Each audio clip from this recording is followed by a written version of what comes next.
Ανάρχαια χώρα, ελληνική λεβεντογένα, ζεις μέσα στη μαύρη σκοτεινιά.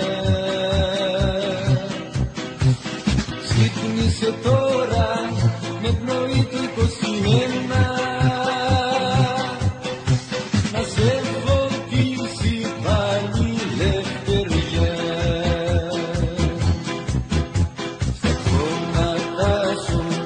Και παντού σε κάθε βήμα θα δεις ένα σημάδι ελληνικό. Πατήσε εκεί και κάποιο ήρωα το νήμα κι ακούσε ένα τραγούδι μυστικό.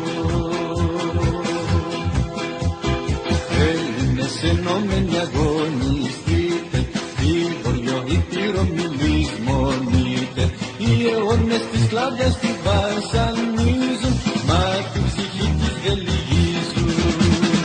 Έλληνες ενωμένοι αγωνιστείτε, οι βορειοϊππείρο μιλισμονείτε, οι αιώνες της σκλάβιας